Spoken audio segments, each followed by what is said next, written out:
Hello दोस्तों, तो आज मैं लेकर आया हूँ होंडा की शाइन जो SP125 है, स्पेशल एडिशन शाइन का, है ना। और सामने है एक RS200 PS3 मॉडल। तो मैं आपको ये बताना चाहता हूँ कि अगर आपके पास करीब 1 लाख रुपए हैं तो आपके लिए क्या एक बेटर सूटेबल चॉइस रहेगी, सेकेंड हैंड RS200 या फिर एक होंडा की SP125। सबसे पहले बात करते हैं पॉजिटिव पॉइंट्स के बारे में। जो SP125 है, इसके पॉजिटिव पॉइंट्स क्या है? इसका सबसे पहला पॉजिटिव पॉइंट ये है इसकी माइलेज, जो आपको कहीं नहीं मिलने वाली। ये आपको ऑन रोड देगी 70 किलोमीटर पर लीटर की माइलेज। अगर आप प्रॉपर्ली बाइक चलाओ, RPM में रखो ठीक ठाक ना, आधो खींचो ना, ध्यान से रखो, 75 तक आपको दे सकती है। और जो RS200 है ये आपको देगी, अगर आप ठीक ठाक चलाओ तो 30 देगी, 30 से 35 तक आपको दे सकती है ना। अगर आप हाईवे पे हो तो RS आपको 45 देगी माइलेज। अगर आप ट्रैफिक में हो, बहुत ज़्यादा ट्रैफिक है, बम्पर टू बम्पर क्लच दबाना पड़ रहा है बार बार, तो आपको 28 मिलेगी, यहाँ आपको 70 मिलेगी, है ना। तो वो आपका RS से कॉम्प्रोमाइज़ होगा। और दूसरा पॉजिटिव पॉइंट होंडा की शाइन का, इसकी रिलायबिलिटी। बाइक बहुत रिलायबल है, आपको जल्दी कोई प्रॉब्लम नहीं होगी। पल्सर की RS200 इसको लिए हुए मुझे 1 साल नहीं हो, 8 महीने हो गए। फ्यूल पंप की प्रॉब्लम आ गई, चेन सेट की प्रॉब्लम आ गई, और भी बहुत सारी प्रॉब्लम आ गई। जो HT कॉइल है उसकी प्रॉब्लम आ गई, बैटरी चार्जरों में दिक्कत दे रही है, वो बजाज की क्वालिटी है, क्या बोले। होंडा जो है इसमें अभी भी एक भी दिक्कत नहीं आई। वही बात है कि बाइक बिल्कुल नई ली है। तो आप क्या प्रेफर करोगे? क्या आप 1 लाख रुपए दे के एक नई बाइक लेना, है ना, जो आपको दिक्कत ना दे, माइलेज बढ़िया दे, वो लोगे? सेकेंड हैंड RS लोगे? वो मुझे पड़ी थी 60,000 रुपये की। अब वैसे आपको दिक्कत होनी तो नहीं चाहिए, क्योंकि 60,000 की आपको बाइक पड़ेगी, है ना। फिर भी आपके पास 40,000 बचेंगे, है ना। 40,000 में से करीब आप 15,000 रुपये बाइक पे लगा सकते हो। उस बाइक का फ्यूल पंप की मोटर आ जाएगी नई, क्लच प्लेट्स आ जाएगी नई, है ना, चेन सेट नया आ जाएगा, उसमें कॉइल नया आ जाएगा, कोई सेंसर की प्रॉब्लम हुई एक दो ना, सेंसर भी नए आ जाएंगे। मतलब 15,000 में बाइक बिल्कुल पावरफुल, बिल्कुल रॉ हो जाएगी, खतरनाक हो जाएगी RS 15,000 खर्च करके। तो और खर्च करना चाहो तो आप टायर नहीं डाल सकते हो, है ना। तो 1 लाख में आपको BS3 BS4 मिल जाएगी और आपके करीब 30,000 40,000 बच सकते हैं। आप बाइक को अपग्रेड मार सकते हो।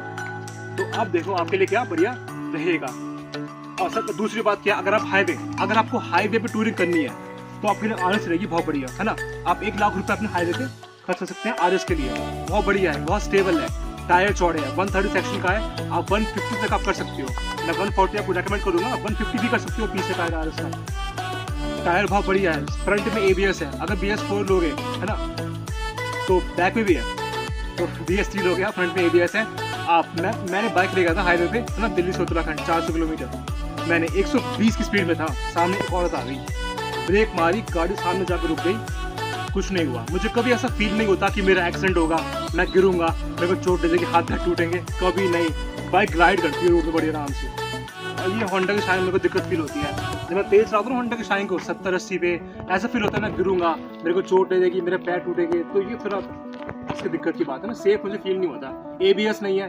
पापा का हो गया था मेरी एक्सीडेंट, पापा रोड पे जा रहे थे, सामने से एक औरत आई, उसने ब्रेक मारी, पहने की पापा ने ब्रेक मारी और दोनों गिरे, चोट लगी। RS से मुझे बहुत सेफ फील होता है ना। अगर आप हाईवे पे हो तो मैं आपको ये बोलूँगा कि आप होंडा की शाइन की जगह आप RS को रेकमेंड करो। हाईवे के लिए बहुत बढ़िया बाइक है, बहुत बढ़िया माइलेज है। ये एक स्पोर्ट्स बाइक नहीं है, ये एक स्पोर्ट्स टूरर है, स्पोर्ट्स टूरर बाइक। एक ऐसी स्पोर्ट्स बाइक जो टूरिंग करती है, बहुत कंफर्टेबल है RS। अगर आप इससे बैठोगे ऐसे, आपका पोस्चर बहुत अपराइट है, बहुत अपराइट। अगर आप KTM की RC में होते आपको ऐसे होना होता है, ऐसे KTM की RC पे, और जो R15 होती है ना उस पर ऐसे होते हैं, ऐसे बिल्कुल भी कंफर्टेबल नहीं, यहाँ दर्द वहाँ दर्द। RS पे आप ऐसे हो, पोस्चर बहुत अपराइट है। बाइक में ABS है, टैंक है आपको ग्रिप देने के लिए, है ना। सीटिंग देखो, लेकिन आपको एक प्रॉब्लम है RS में, वैसे सीटिंग बहुत हार्ड है, पत्थर की तरह। आपको उसमें ना वो करनी पड़ेगी पैडिंग, जो मैंने करवा रखी है। पैडिंग करने के बाद, मैं गारंटी दे रहा हूँ आपको, पैडिंग करने के बाद RS में जो ये पैडिंग करवाई है, इस पैडिंग के बाद RS जो बाइक है ये होंडा की शाइन से ज़्यादा कंफर्टेबल है, जबकि इसमें ये पैडिंग हो रखी है। मैं इस बाइक को 10-15 किलोमीटर से ऊपर चला नहीं पाता, मेरे पैर वगैरह में यहाँ दर्द होना चालू आता है। सीटिंग बहुत हार्ड है, सच्ची दर्द होता है, चला नहीं पाता। जबकि मैं RS को गाँव से आया था रात को, इसमें लगे हुए 2 प्रोजेक्टर हेडलैम्प लगे हुए हैं, जब पूरी रोड दिखती है बढ़िया सी, बहुत बढ़िया दिखती है रोड, पूछो मत। है दोस्तों। तो नेक्स्ट पॉइंट जो मैं आपको बताने जा रहा हूँ कि अगर आप एक फैमिली मेंबर हो, सॉरी बोल है दोस्तों, नेक्स्ट पॉइंट मैं ये बताने जा रहा हूँ कि अगर आपकी फैमिली में आपकी वाइफ है ना, आपकी बहन है, आपकी मम्मी है, जिनको आपको बाइक में बिठा के ना कहीं लेकर छोड़ना होता है, तो आपके लिए क्या बढ़िया रहेगा?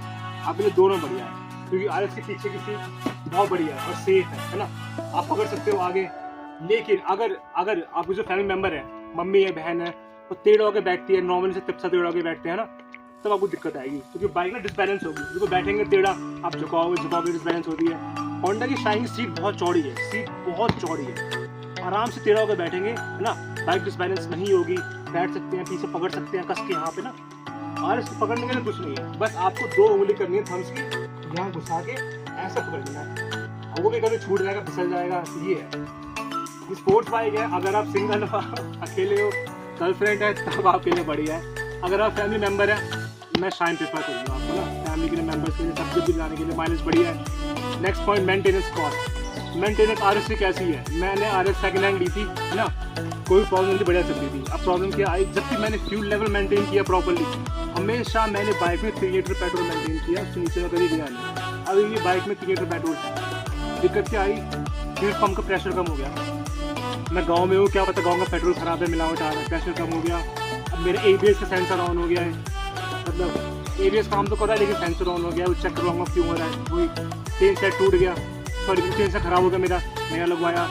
इसका मेंटेनेंस बहुत बड़ा है, बहुत तंग करता है। अगर आपको RS लेनी है ना, 1 लाख का आप ले सकते हो RS।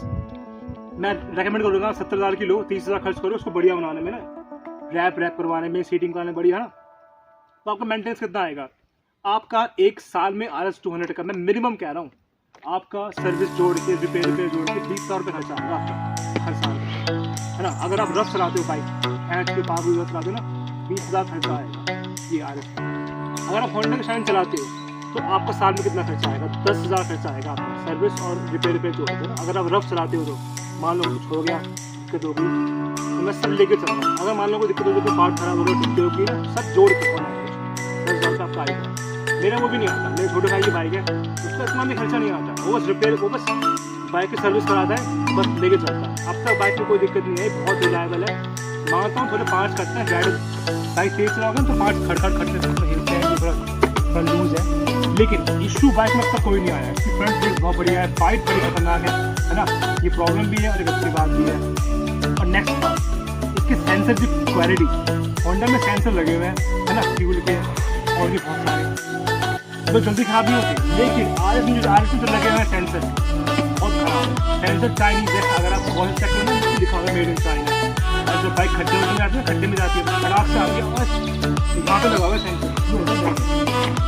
ये सेंसर है स्पीड सेंसर, ये रहा स्पीड सेंसर। गाड़ी खड्डे में गई, सेंसर डैमेज होगा आपका। और दूसरा पार्ट, ये ABS की रिंग है, इसको स्पीड सेंसर की रिंग भी बोलते हैं। गाड़ी खड्डे में गई, ये हिल जाएगी, ये रिंग होती है रिंग, ये हल्की सी टेढ़ी हो गई। अगर ये रिंग हल्की सी टेढ़ी हो गई ना, आपके ABS काम नहीं करेगा, आपके ABS का आपको दिखाएगा फॉल्ट की रिंग टेढ़ी है, आपको बोर्ड में दिखा देगा, सही से काम नहीं करेगा, कभी करेगा कभी नहीं करेगा। मेंटेनेंस इस गाड़ी का थोड़ा ज़्यादा है, क्योंकि स्पोर्ट्स बाइक है। अगर आपको मेंटेनेंस कम चाहिए बाइक में, तो मैं आपको रेकमेंड करूँगा होंडा की शाइन। थैंक यू दोस्तों, मिलते हैं आपसे।